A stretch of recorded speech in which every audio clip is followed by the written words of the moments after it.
Welcome to a Fish Out of Water podcast. This is Richard Lipman, your host. Today we are interviewing Gered Mankowitz. This podcast is kindly supported by Camera Museum of London, pre-owned Hasselblad specialists located at 44 Museum Street, London, WC1A 1LY. Visit the website on www.cameramuseum.uk. Gered, how are you? I'm okay. Right, yeah. Childhood connection to photography. Do you remember a story? Can you recall? Yeah, so my father was quite a celebrity in the 50s and the early 60s. And we had quite a lot of photographers visit the home to shoot picture stories about him and the family. And one of these people who visited us quite often was a photographer called Tom Blau. And he owned a picture agency called Camera Press. And Tom was going to figure in my becoming a photographer in a big way down the line a bit. But my primary interest in photography was that I just enjoyed that whole experience. I liked seeing the equipment, I liked the lighting, I liked the mechanics of it, I think. I don't recall whether I had any feelings about having my photograph taken, particularly, but I enjoyed the mechanics of it. I enjoyed that. And then when I was about 12, I guess, my father was working with the actor-comedian Peter Sellers, who was an enormously enthusiastic amateur photographer. And he came to our house for Sunday lunch, and he came bringing a complete Hasselblad 500C kit, as well as a big Polaroid. I think it was the 405, which was pretty new and exciting, cutting edge stuff. And he started taking some extraordinary pictures of my brothers and I, including one where he managed to create the illusion that one of my brothers was sitting in the palm of my hand like Tom Thumb. And I was so enthralled and amazed by this and the way he did it, which was so simple, and the instantaneous effect of the Polaroid, that I thought, wow, this is really exciting. And then he showed me around the Hasselblad 500C, the ins and outs of it, showing me how it worked. But he did the whole thing in a sort of mad goon show, Swedish chef type voice, which had me in tears of laughter. And I just sort of associated this sort of happy, laughing state with the Hasselblad and with photography. And that was the point that probably changed my life. Okay, so you were connecting images and photography with emotions. Is that correct? How important is it to feel in your line of work? Well, if you didn't feel, if you didn't have empathy with your subjects, if you didn't have a sensitivity towards your subjects and an understanding of what it was that you and they were trying to project, then you couldn't really be a portrait photographer of the type that I was destined to become. Do you remember the first thing you said to Tom Blau, or the first thing he said to you? He very generously, I don't recall talking to him particularly when he visited us. I think he was probably very nice, quite sort of strict, quite European in his mannerisms, probably not over friendly, but I think he would have encouraged respect, and I think he probably had an air of confidence and importance about him. He was always somebody who appeared to know exactly what he was doing and what he wanted. So I expect that all came across to me, but I don't have a recollection of a conversation as such. You then went to do an apprenticeship for 6 months at the at Tom Blau's studio. What did you learn? Well, I learned the basics. I learned the sort of the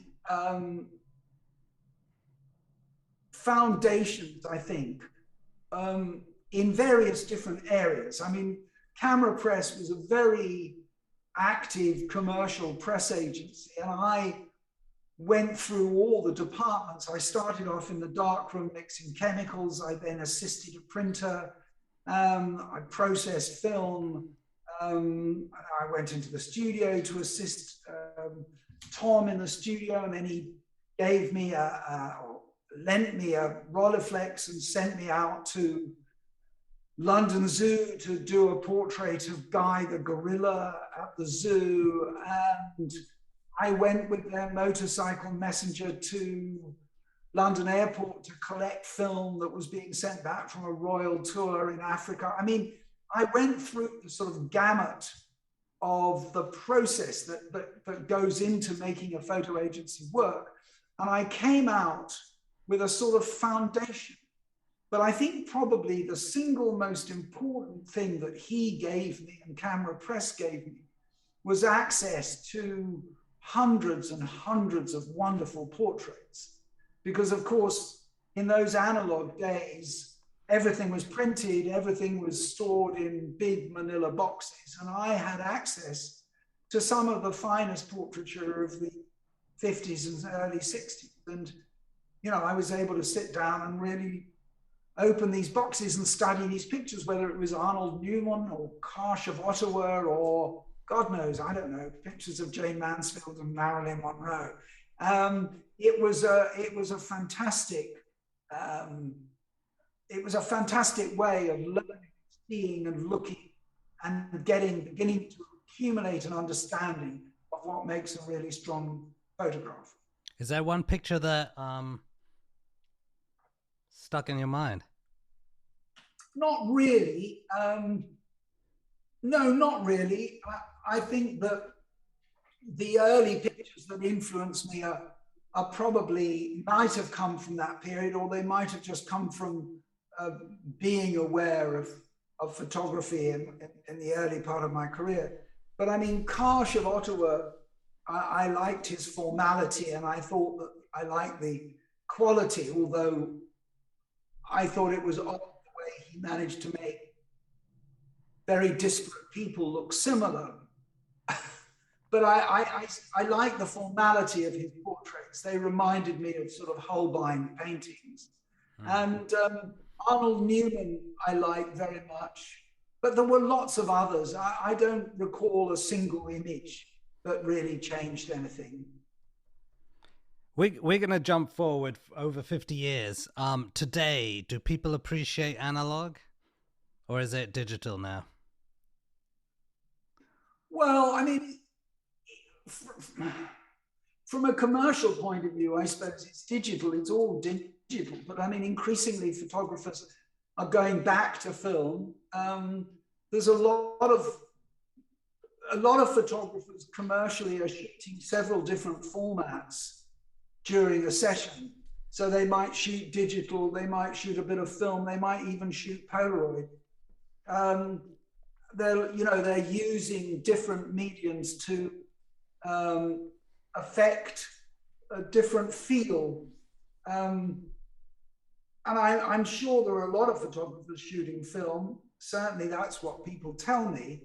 I don't shoot commercially, and when I do shoot, I shoot digital, and have done for a while. And in terms of getting work, is it the same as before? Do you need an agent? Or is everything through word of mouth? Well, I don't get work, and I don't have an agent. But I mean, when I was working in advertising, it's imperative that you have an agent. And it was becoming like that in music. When I started, I didn't have an agent. It was all word of mouth, and it was all, there was a great deal of loyalty amongst clients. They tended to, if they liked you and they liked what you were doing, they tended to stick with you. As I say, I don't shoot commercially anymore, and haven't done for a long time.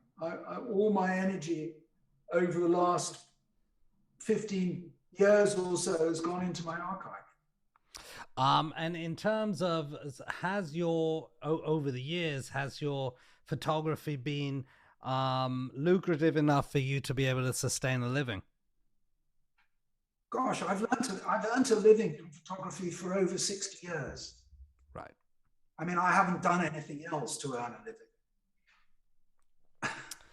We're going to go back now to the early 60s.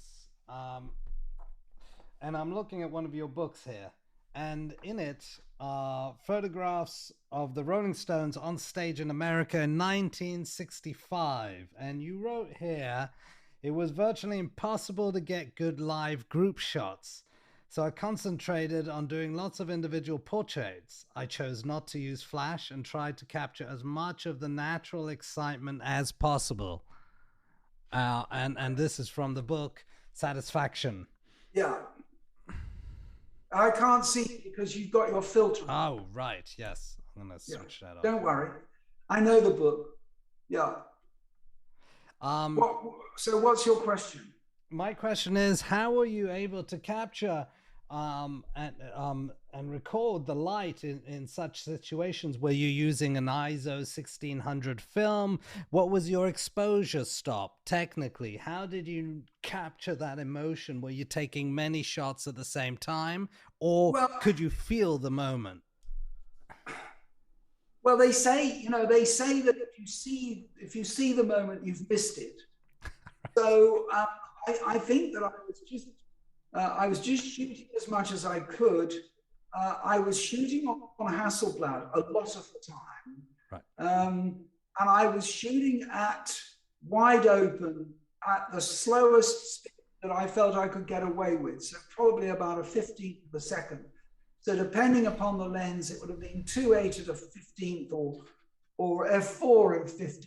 And I didn't really know whether I was going to get anything. We just pushed the film as fast as far as we could and hoped that we would get a printable negative.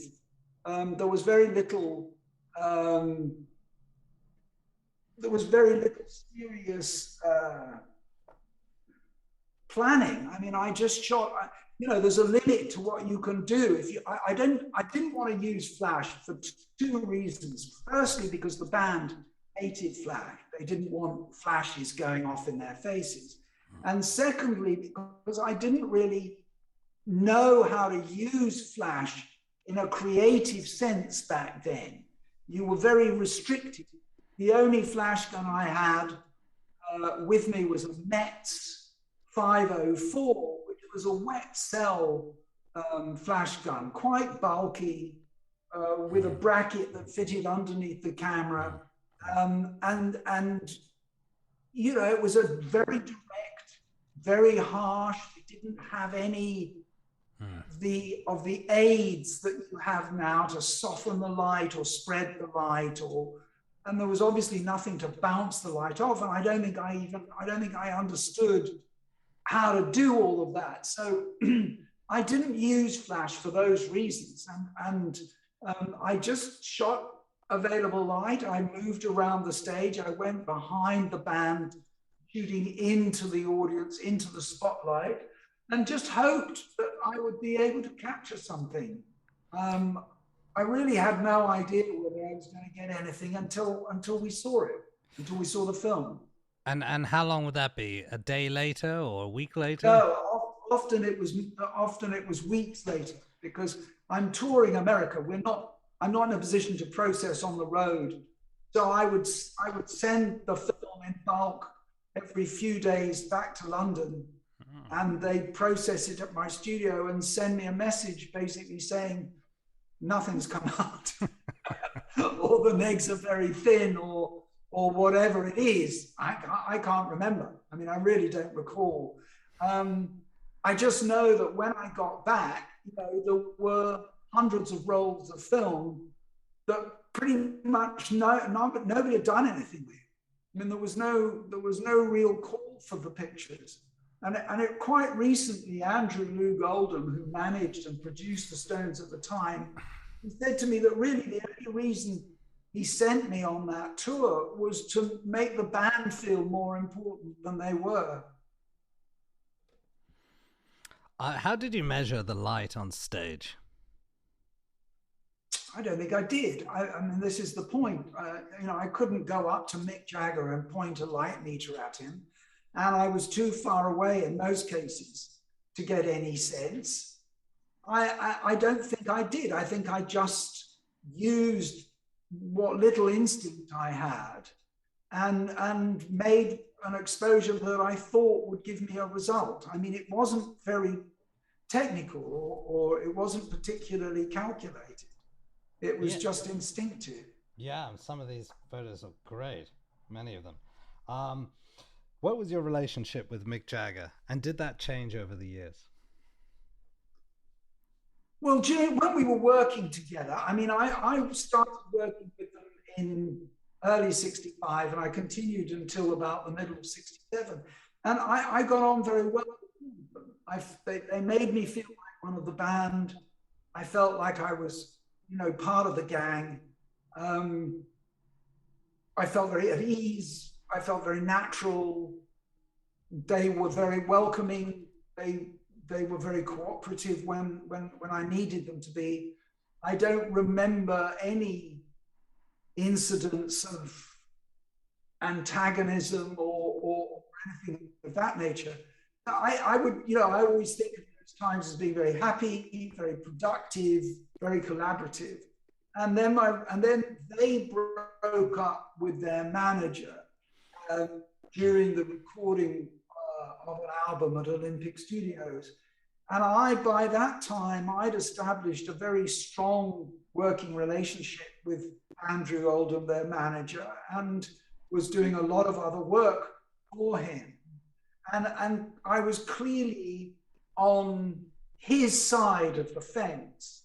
And the Stones, particularly Nick and Keith, had formed a relationship, a friendship with a guy called Michael Cooper, who appears in the background of my last picture. And they brought him in. And I just knew my days were numbered.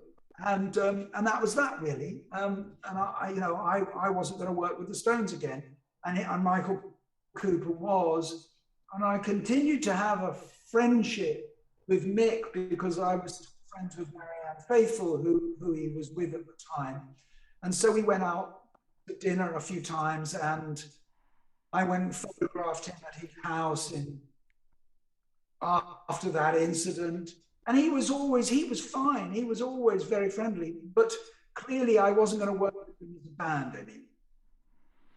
You did turn up at the end of this book. I read that you did turn 1982. Up. Yes, and the clocks went back. Yeah. And then suddenly something weird happened. Could you describe that story to us? Well, it's a difficult story. It's a difficult story to describe because it was so weird. The Observer magazine asked me, who I worked with on a regular basis in the 70s and 80s, asked me if I was interested in photographing the Stones again, of course, and I said yes. And they said, we'd like you. They're rehearsing for their world tour, and we've got an exclusive, and we'd like to put you up as the photographer. I said, fine, great. And they put me up, and the Stones apparently approved, and the message came back that they were looking forward to seeing me again. And then on the designated day, we were all ready to go. My car was packed. I had an assistant by that time, a guy called Toby, and he and I were sitting at the studio waiting for the phone call that would say where we were going, because it was a secret. The rehearsal venue was a secret. And I don't know when, but about midday, we got a call basically saying, Keith Richards in the shower and he's very excited to be seeing you again. Okay, fine, that's nice. Then half an hour later, I get a message.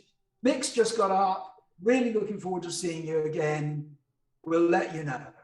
And this went on through the day until about 7:30, 8 o'clock. And then we got a message saying, meet on a lay-by on the A30 or whatever it was. They wouldn't tell me where it was. They wouldn't tell me where the rehearsal was, just to meet on this lay-by.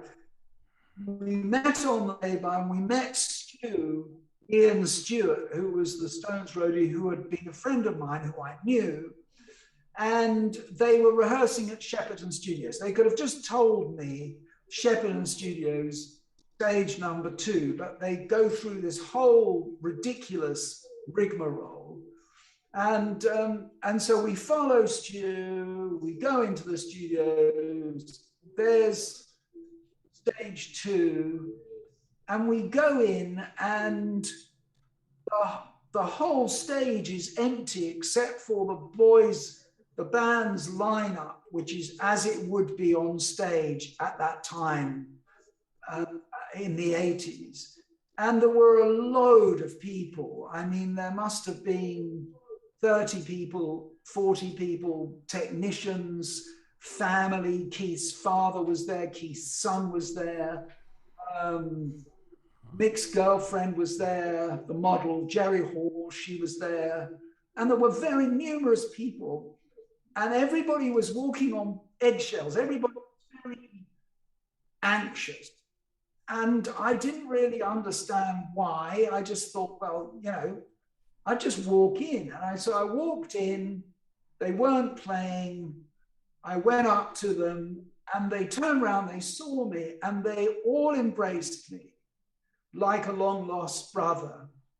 And they gave me hugs. And there was a sigh of relief amongst all the hangers-on, because I suppose they were nervous that I was going to upset an apple cart of some sort. And the boys embraced me and we talked and we laughed and I told them about my assistant Toby and blah, blah, blah. And Mick said, you're not going to use flash, are you? Because we never use flash. And I said, no, I'm not going to use flash. I've got this fantastic fast film. I'm going to just shoot 35 millimeter, but I'd really like to do a posed portrait of the band for a cover of the magazine. They want a cover. And they said, yeah, okay, that's fine. Look around, find out where you want to do it. So I looked around. They had a sort of green room off the stage that had a very sort of funky wall and an old sofa. And I thought this would make a good place. So I went back and I said, I think in the green room. They said, fine, that's great. We'll do it towards the end of the evening. Okay. So then they started rehearsing and I started shooting and it all seemed to go really well. But they didn't do the posed shot for me. They didn't get to it. They put it off and they didn't get to it. But I got a lot of 35 millimeter stuff of them rehearsing and it was very exciting to be there and to be experiencing that feeling of being on stage with them. And the atmosphere seemed very good and various people came out of the shadows to introduce themselves. I'm the publicist, I'm this, I'm that, And it was nice. I'm enjoying it. And Toby was enjoying it. And we went home very early in the morning, feeling quite elated, but we hadn't got the cover. And I'd arranged to go back the next night to shoot the cover and a few other bits and pieces. And during that day, the next day, we got a call asking whether I'd considered going on the tour as the tour photographer. And I said, well, thank you very much. I will think about it, but it's not the sort of thing that I do anymore. And I don't really think I want to commit myself to being away from home, and I've got a lot of work and blah, blah, blah. And then we went back to Shepperton. We got there at about 10:30, and the atmosphere was very different. There was no Mick. The word came through that Bill wasn't going to turn up. He had flu or a cold or wasn't going to be there. Charlie was a bit distant. Ronnie Wood, who I didn't really know, wasn't there. Keith hadn't turned up. So it was all a bit sort of messed up. And then Keith turned up and wouldn't really talk to me, and Ronnie came, and they were sort of their little gang of two, and they wouldn't talk to me. And the atmosphere was just completely different. And Mick then turned up at about 1:30 in the morning, and he was completely out of it, and he was very aggressive to me. And I thought, well, I'm not going to get my front cover. Apart from anything else, I don't have Bill here. So I'm not going to get my front cover. So I'll just step back and try and get a few more pictures of the band rehearsing, and then I'll slip away. But the atmosphere got very, very strange. And I finally plucked up the courage, because I wasn't getting anything. I wasn't getting any material, and the atmosphere was just really unpleasant. And finally, I sort of plucked up the courage, and I went up to them and I said, what's happened? What's going on? And I can't remember whether it was Keith or Mick, but one of them turned around and he said that I just remind them of all the old times, all the bad old times, and that I'm bringing them down. And on that note, I slipped away. Now, you said that Mick Jagger at the time was acting aggressive. How do you mean? Was he swearing at you? Was he telling you to go? I don't remember. He was just aggressive and snarly and angry. He was just aggressive and angry. I mean, he didn't accost me or threaten me. He just wasn't. It went from bear hugs on one day and welcoming me like a long lost brother, to this sort of aggressive, total opposite. So it was a very, very strange, quite difficult to cope with. And when we drove back, my assistant was really quite upset, I think, about it, because he just couldn't understand it. He just couldn't cope with the high and the low. And I said to him, well, it was just part of the story. It was just like a replay of my 3 years with the band back in the 60s. I mean, it was just, started off all friendly and it ended crossly. And that was it, really. And I haven't really seen them since, except for a couple of social events where they were very friendly. So, who knows? And what happened to Michael Cooper and his photography with the Rolling Stones? Did that last long? He died. He died in pretty horrible circumstances in North Africa in, I don't know when, the 70s, I think. Well, what happened back then? I don't know.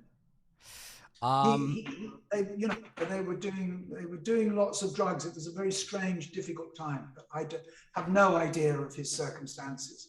What was your relationship with Brian Jones at the time? Do you feel that he was the driving force of the band at some point, and then it kind of turned when I don't think he was the driving force of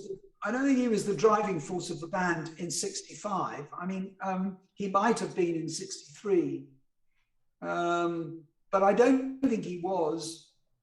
In my first session with them, he was in good form. He was very friendly. He was a very, very crucial visual part of the whole band.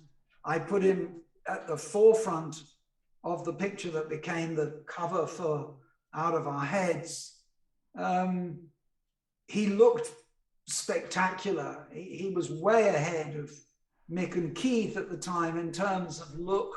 I mean, they caught up with him very quickly, but there was, you know, he was very evolved as a sort of music star. Had that amazing hair and a great sort of dress sense, clothes sense.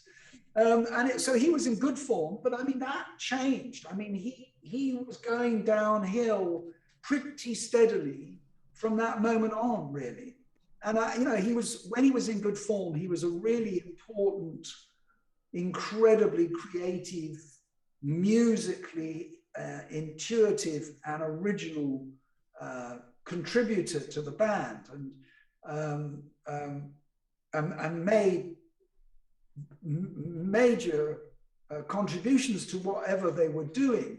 But when he wasn't in good form, he was a pain. He was really difficult to be with and unpleasant to be with.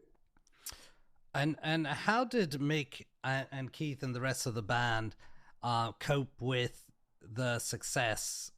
You know, people running after them for autographs, being recognized here and there.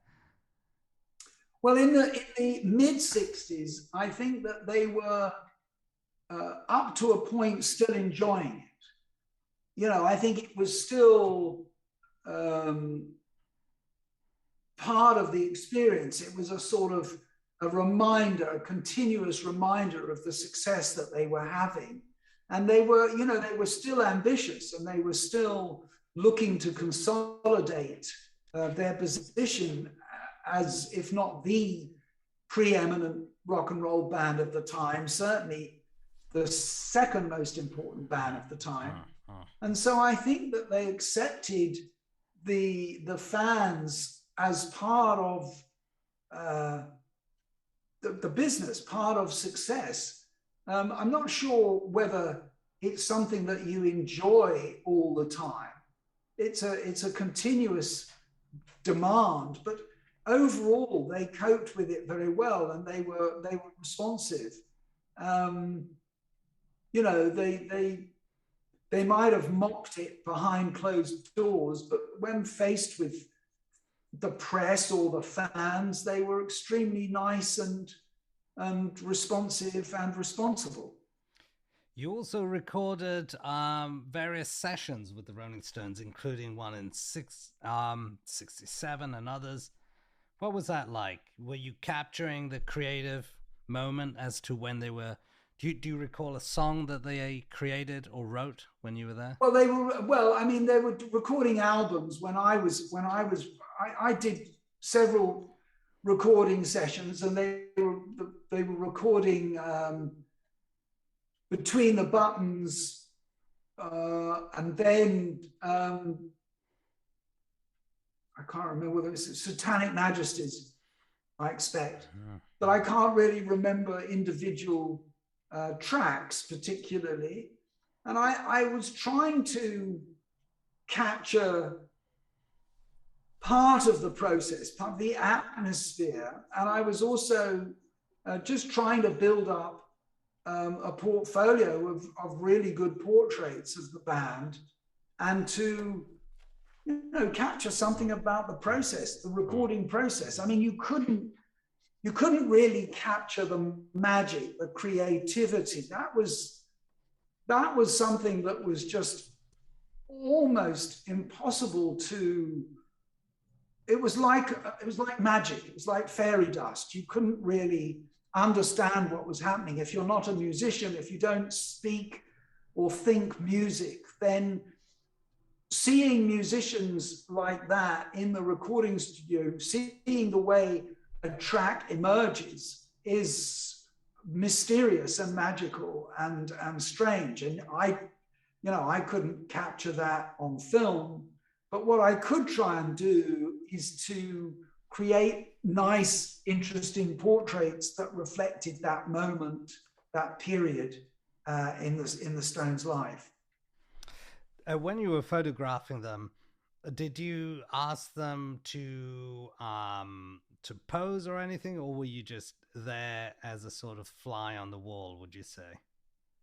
Are you talking about recording studios? Yes, recording studios. There's one here. No, well, in recording studios, I mean, it's a photojournalistic atmosphere. It's not. I'm not posing them. I mean, they're working. I mean, I'm trying not to be intrusive. So, I guess you could call it a fly on the wall sort of experience. I'm certainly not posing them. That wouldn't be appropriate. And I recall that you first met Marianne Faithfull a few years back, and you shot her at the Salisbury, central London. I did. That was the sort of third or fourth session that I did with Marianne. I met Marianne in '64. It was through Marianne that Andrew Loog Oldham saw my work and asked me to work with the Stones. How did you meet Marianne? It was a social thing. She was going out with a friend of mine and we all met up for dinner. And I thought she was just absolutely captivating and beautiful. And I asked her if I could photograph her and took her out the next day. Was she working as a model back then? No, she was never a model. Okay. She was a singer. She was a singer. She was promoting As Tears Go By, her first single. And that was written for her, right? By Mick and Keith. Yeah. Interesting. Can I call you back? Because I've got to. I'm running out of time on the Zoom. How long have you got? Okay. Well, I'm running out as well. I've got quite a lot, which is why I was late to the call. I see. Because I've got quite a lot going on at the moment. So I'm a bit tied up. What was your plan? Did you want to just do another call straight away? Let's do another call straight away, and then maybe we could reschedule another session. I've got to send you a link, if that's all right. Yeah, but I probably only have 15 minutes now. Yeah, that's all right. 15 minutes is fine. All right. Thanks. Okay. Fantastic. Okay, you got 15 minutes. Let's zoom into the future and into the past. You had a studio in Mayfair. How did that come about? Was there a bit of sponsorship? Was there a bank loan or something like that? Because Mayfair, and was it expensive, or did you manage to generate pretty good profit? It wasn't like that. Mayfair might have been expensive, but we found a building in Mason's Yard. It wasn't very expensive. We needed some help with the deposit, which my dad came up with, and we set up the studio there in '63. And the reason we had to find a studio was because I was working for a wonderful man called Jeff Fields, whose studio was in Hanover Square, and he had to leave that premises soon after I started working for him, because the building was going to be redeveloped. And so we needed to find a place, and with my dad's help, we found Mason's Yard.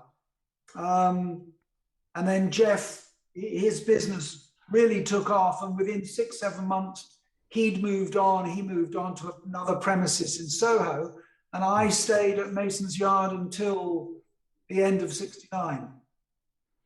Yeah, and you shot quite a lot in there, including portraits of Jimi Hendrix. Is that correct? Yeah. Did you ever meet his entourage, or would he come to your studio alone? Well, he didn't have an entourage. I photographed him with his band, if that's what you mean, with Mitch and Noel, who were the Experience. But there was no entourage. I mean, their roadie dropped them off at the studio at about 11:30, 12 o'clock, and that was it. And it was just me and the three of them. And that was it, really. We just spent the rest of the day shooting and eating and talking. And then the roadie would turn up again at about 5 o'clock and drive them off to their gig, wherever that was. Would you go to the gig as well? No. Do you feel that at the time was there a certain energy that the musicians were captivating, or that do certain people have different energies? Did you feel that? I mean, I think there was the energy of youth and the energy of the 60s, which was an energy that seemed to be about being able to do whatever you wanted.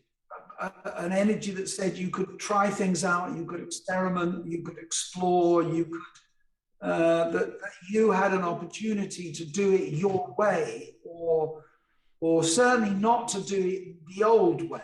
You could break the rules and break out of the restrictions that were keeping people back earlier on in the decade.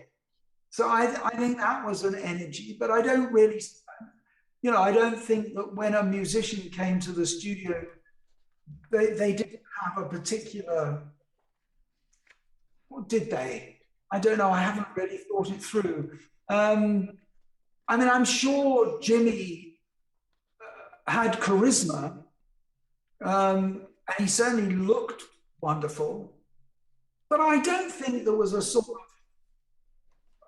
I think that the younger people in the 60s just had a desire to be successful and to punch out, to reach out, and to try and find a different way of doing things. Certainly that was my motivation. I mean, I was just trying to find a different way to present musicians in photographs. I was trying to get record covers. I was trying to get poster images. I was trying to just create images for musicians in a way that, as far as I was concerned, they hadn't really been done before. And you created a fantastic series as well, moving into the 70s, of Kate Bush. How did that happen? And what was her reaction to you as a photographer? Do you think there was a good chemistry? Was she willing to take direction, or would you experiment? Well, I mean, the reason the Kate Bush pictures came about was because EMI, who were a regular client of mine, they didn't have a portrait to launch her with. They had a record cover for the first album, which was called A Kick Inside, or The Side, I think. But it wasn't a particularly strong portrait of Kate. It was a rather cumbersome sort of conceptual image, and nobody really liked it at the record company, but they felt they had to use it, and they needed portraits to launch her with. And I'd already, by this time, so we're talking about 1978, I had a reputation of creating strong images of musicians that would lend themselves to exploiting in the media and promoting people, and just something I seem to be good at, and people like that. And so I was brought in quite specifically to come up with images of Kate to launch her, and that's what I did. And she was wonderful. She was absolutely marvelous. She was incredibly beautiful, very, very energetic, very frenetic, full of ideas, very creative. She was wonderful and exhausting to work with. And I did about 4 or 5 sessions of her through 78 into 79. Virtually all the official pictures that were used in that first year were mine. Right. You say, and you also worked with Chin Chapman. How did that come about? Chin and Chapman, well, I think the first artist I photographed for them was Susie Quattro. And they were a couple of guys.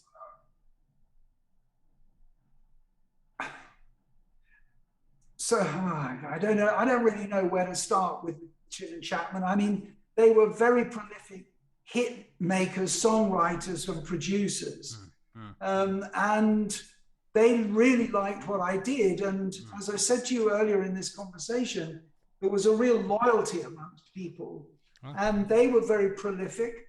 and they asked me to work with all their artists. I mean, I was just their photographer from, I guess, about 72. I have no idea when it sort of ended. Early 80s, I suppose. Yes. Did you ever meet someone called Holly Penfield at the time? No. Or Debbie Harry? No. You worked with Randy Newman. What was he like to work with? Very diffident, very quiet, not somebody who enjoyed having his picture taken, which is why if you look at the picture, you'll see it says "Do not disturb" on the door. Right. Yeah, which is right. So, I mean, I put him in a sort of, I squeezed him into a sort of closet. You know, that was an editorial portrait. It wasn't for Randy Newman. I was really pleased. I liked him, liked his work, and I was pleased to do it. But it was a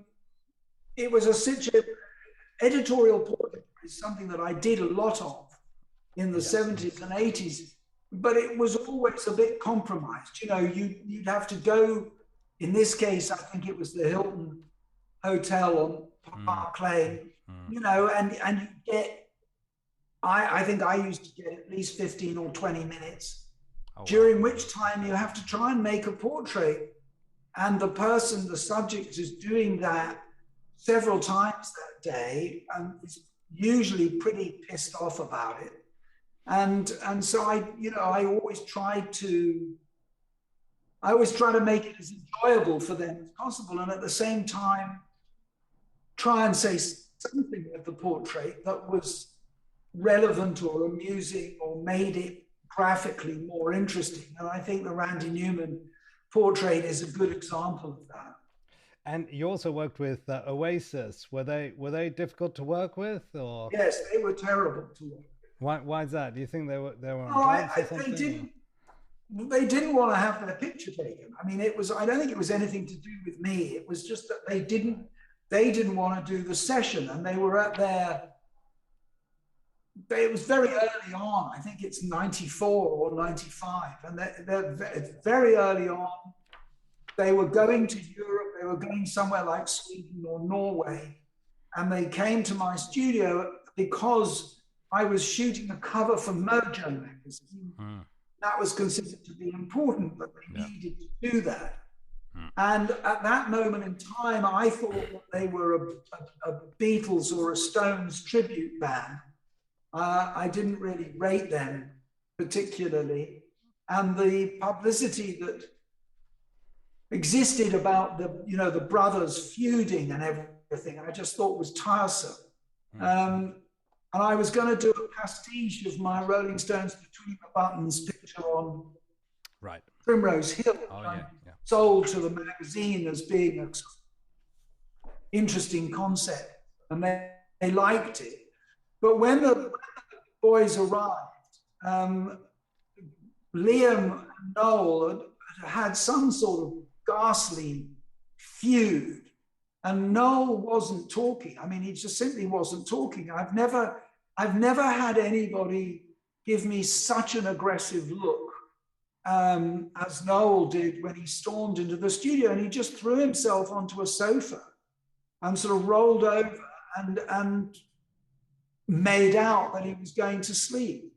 And in the meantime, Liam set himself up in the kitchen of the studio and sort of just started kicking everything, kicking the furniture and kicking the walls. And I was just in the studio with the representative from the record company and my assistant. And I basically was thinking, well, I'm going to give them an hour. And if they can't pull themselves together, then, we're not going to get this. Unfortunately, their tour manager was somebody I knew and knew quite well, and he knew me and he knew my work. And I went up to him and I said, can you do anything about this? Because otherwise I'm going to pull the plug. There's no point, it's unpleasant, it's uncreative, unproductive, just a waste of my time. And he said, no, I'll try and have the words with them. And he sort of managed to grab them together, and he took them into a corner, and he basically said to them, look, this is really important. You get the cover of Mojo magazine. Gered Mankowitz is a photographer, really knows what he's doing. You should really, you should do this. And one of them shouted out something about it's only a fucking photograph and why should they? And the whole atmosphere was really horrible, but he managed to persuade them to give it a go. And the moment we started working, and they saw the Polaroids, and they sort of liked what we were doing, and actually we ended up getting a rather good session, and it was a good cover. Mojo were very happy. But I never, I've never come across them since, and I have no idea whether they have any recollection of the session or not. I hardly think they would, but so that was the Oasis experience. It was actually rather unpleasant. You took some great shots of David, Stuart, and Annie Lennox here. Yeah. Well, that was my last session with Eurythmics. So I got to know Dave and Annie when they were in a band called The Tourists. And I did a cover for The Tourists called Reality Effect. And I did 1 or 2 sessions with them for press and promotion. And I loved The Tourists. They were a great band. And I adored Annie. Thought, she was just absolutely magnificent to photograph. And when they left The Tourists and formed Eurythmics, they couldn't get a recording contract. And so I and a couple of other photographers who they knew contributed photographs for their first few singles, on the understanding that if RCA, the record company, picked up on the single, then we would get paid. If they didn't, then we wouldn't. So we were sort of trying to help, and we were having fun, and we were taking some really interesting pictures. Unfortunately, RCA did pick up, and the band were a huge success. And I did several sessions with them. And then that particular picture that you just shown, that was the last session which we did in Paris. And I thought it was going to be the cover of a magazine, and I did several setups, but I thought that was a really beautiful photograph. I beg your pardon, I said a cover of a magazine, I meant a cover of the album. And I really loved the simplicity of that portrait. I just thought that the balance between Dave and Annie, the way Annie looked, and the simplicity of it was incredibly powerful. And that all the focus was on them, which is absolutely imperative in my portrait. Mm-hmm. And then when we finished, and I was talking to Dave, he said that he was going to have a painting made of my portrait, and he was going to put that on the cover. And I was very, very disappointed, quite upset about that. And that's what he did. And I've never understood what his thinking was, and because my portrait is vastly superior to the painting. And that was that. I don't think I think I've definitely had a dialogue with them since, because I've remained in touch with Annie and Dave, but I never photographed.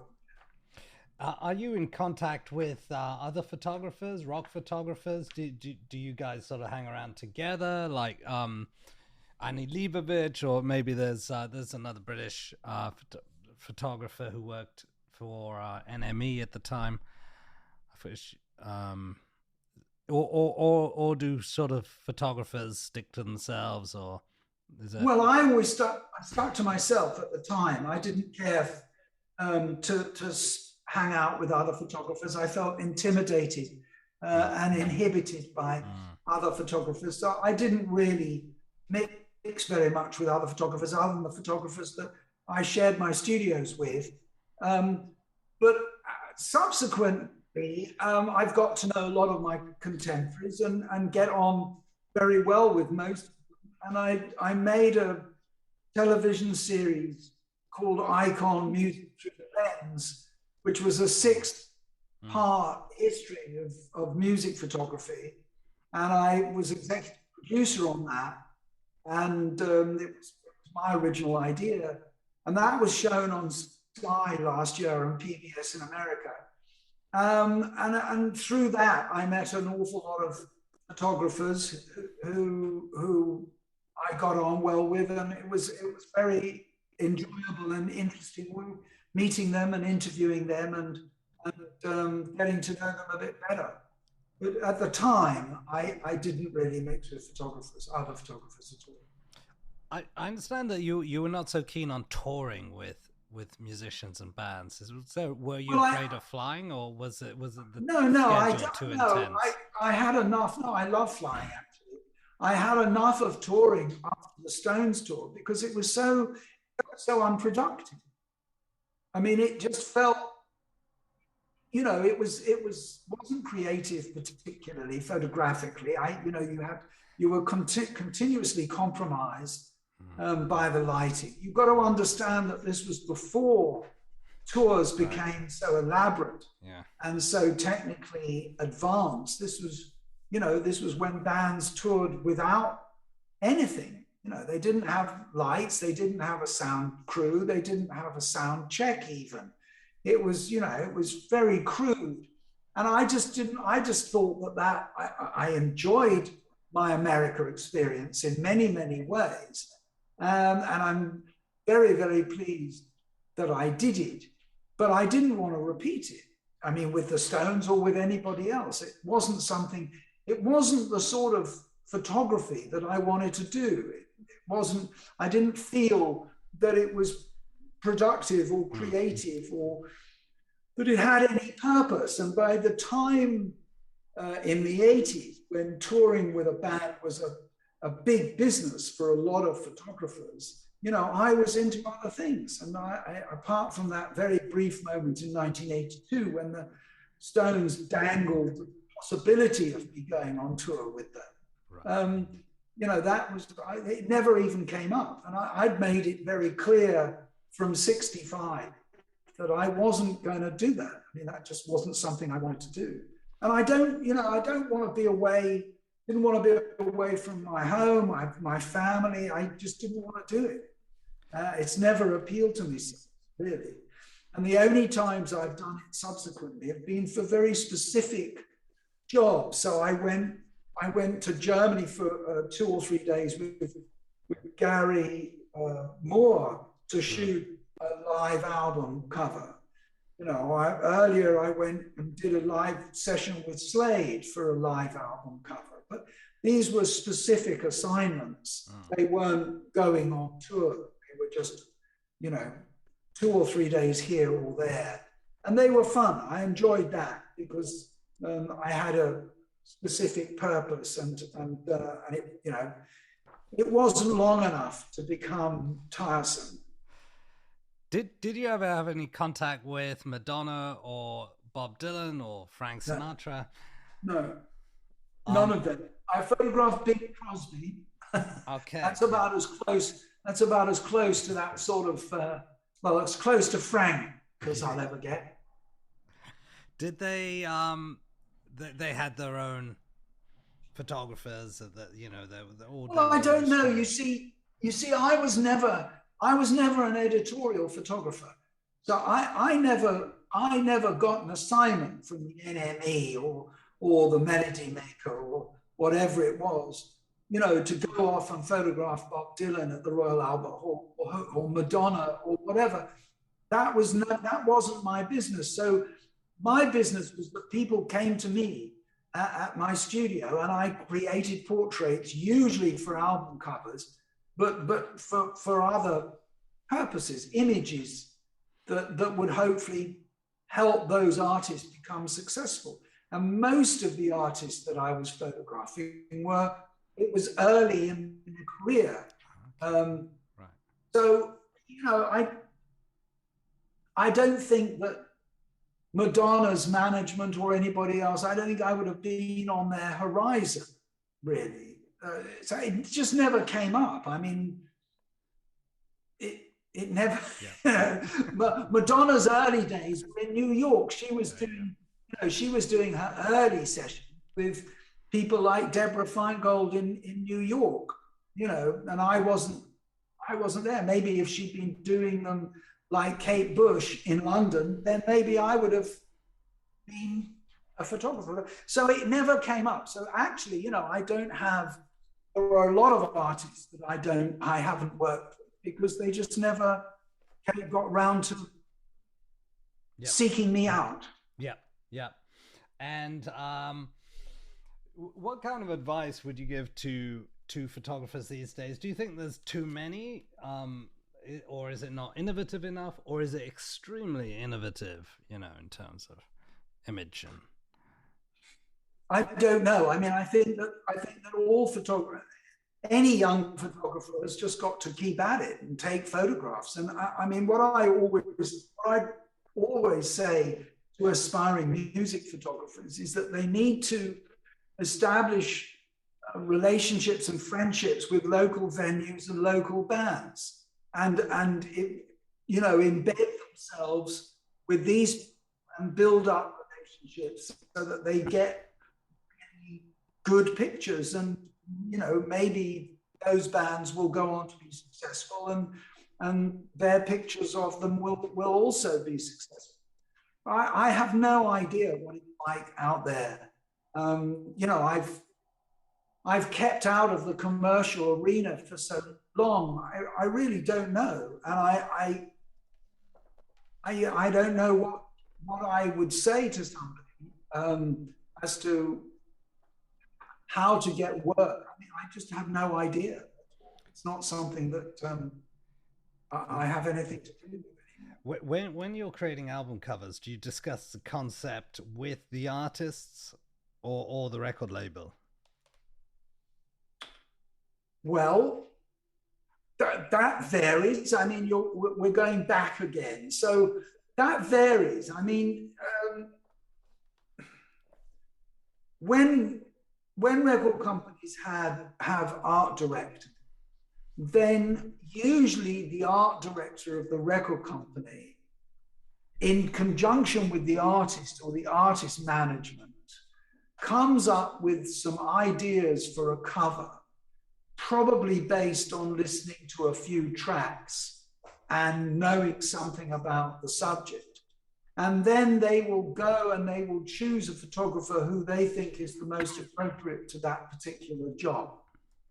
The other way is that if you're close to the management, close even to the artist, then you and they might originate the cover idea and present it to the record company and the art department. So it's a process that varies. It's sort of organic, and but I don't know how it happens now.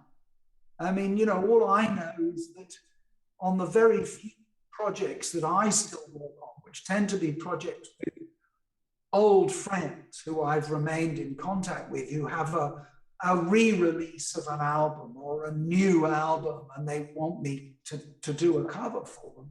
It's a process of me working with them, listening to the music, working with them, getting a sense of what they want. It's what I've always done, and shooting something and sending it to the record cover company and hoping that they like it. Are there times when you're making album covers or working with musicians where you don't particularly like the music? Does that affect the photography? It's never been a prerequisite to like the music.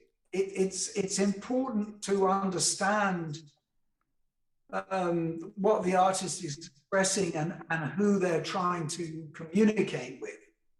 But it's not really important to actually like the music, particularly yourself.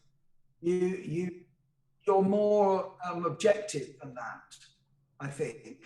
It certainly hasn't got in my way. I've always been able to hear something that I can relate to that helps me get into the mind of the artist and get an understanding of what they're trying to express and say. Fantastic. And you've taken some really good shots of Led Zeppelin here on stage. Do you think Robert Plant has something that most people don't have in terms of stage presence? Was he... Oh, I don't know. Those pictures were taken in 1969 at something called Session, which was a TV show, an ill-conceived television show. And I'd known Jimmy Page for quite a while. I'd known him from about 1965. I'd photographed him in 1966 when he was with the Yardbirds. So I knew him and we were quite friendly. But I never really met Robert. Certainly at that point in time, Led Zeppelin were fantastic. I didn't particularly care for their music, but capturing something of them in their performance was exciting, and I was very pleased to do it. And what was perhaps your most favorite moment of working with musicians? Are there any artists that you can recall working with, or images that really stay with you and you think stay with the public and audience? Well, I think I'm fortunate. I think there's a lot, actually. I think I've done a lot of pictures that have stayed with people and continue remain iconic. You know, I think the pictures that I did with Kate Bush and Eurythmics and Suzi Quatro and the Stones and Hendrix and Marianne, and I think there are a lot. And it's difficult to try and pull one artist out of that. I would probably say Jimi Hendrix, because the pictures of Jimmy have a life of their own now. And that's a very rare thing, you know, because of everything that happened with him. In the short period after taking those pictures, the pictures have a value and a meaning, a relevance and an importance that you could never ever plan for. And so, you know, they are incredibly special. I'm very lucky to have had that chance to take them. And I suppose because of that, they particularly stand out. Did you ask him to sort of address the way he did, or did he come up with all the ideas himself at the time? Sorry, you froze, Richard. Sorry, I didn't hear that question. It's probably the connection. Did you ask him to dress in a certain manner or look in a certain way? How would you prompt the artist in the studio? You asking about Jimmy? Yes, about Jimi Hendrix. Well, I mean, the thing about Jimmy is that was how he looked. He would dress up. Those clothes were the clothes that he was wearing, and clothes that he brought with him. It's not, you know, that was one of the most extraordinary things about him, was he just took to the fashion of the day like a duck to water. Everything about that moment in street fashion was appropriate to him. It was as though it was designed for him. As far as posing, you've got to understand that he's in my studio and he's standing on my background and I'm lighting him. You know, it's not an accident. It's not a fluke. It's something that you work with somebody. And when you're working with a musician, you can't really manipulate them. You have to nurture them and encourage them to communicate something with the camera. And with a combination of trust and confidence you are able, if you're lucky, to get that moment of contact. And with Jimmy, I was very lucky because for whatever reason, he gave me that extraordinary magical contact that makes a portrait extra special. Absolutely. That's absolutely fantastic. Gered, let's keep in contact. Okay, Richard. Mankowitz, one of the world's great music and rock photographers. What are your future plans? Lastly, what's happening now? And well, my future plans are to continue working with the archive. I've handed the management of the archive over to another company, and I'll continue to work as a consultant, and hopefully, this new company will take the work to a new level, and over the coming years, we'll embrace new technology and make fantastic things happen. I don't know. I'm just going to carry on. It's possible we'll see Jimi Hendrix in a virtual world at some point. Yes, in a virtual studio. We'll recreate my studio in Mason's Yard, and you can come along and watch Jimmy in my studio. Who knows? If ABBA can do it, we can do it. Absolutely. Just a couple of things. Are you allowed to mention the company that you licensed the pictures to, or the AIG? Well, no, not AIG. What am I saying? Iconic Images. Okay. Iconic Images, they're part of ABG, Allied Authentic Brands Group. You must have millions of images, is that correct? No, not millions, but tens of thousands. Okay, and so do you give them the photos, the negs? How it works is really between me and them. It's not something I want to talk about. Okay, indeed. Well, thanks very much. And will you be having an exhibition soon? There's nothing planned, but we're working over the next couple of years. We'll be working on hopefully a big retrospective book and a big exhibition. There's lots of plans in the pipeline. I've really only just done this deal, and it's all new. It's all exciting and all to play for.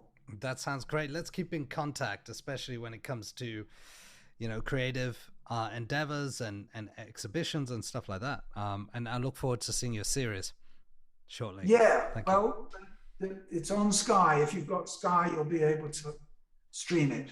Yes. Brilliant. Thank you, Gered. Thanks for your time. Richard. Thanks, Richard. All the best. Bye. Take care. Bye. Thank you for listening to a Fish Out of Water podcast. This is your host, Richard Lippman. Should you have any questions, comments, or suggestions, please get in touch. This podcast is kindly supported by Camera Museum of London, pre-owned Hasselblad specialists located at 44 Museum Street, London, WC1A 1LY. Visit the website on www.cameramuseum.uk.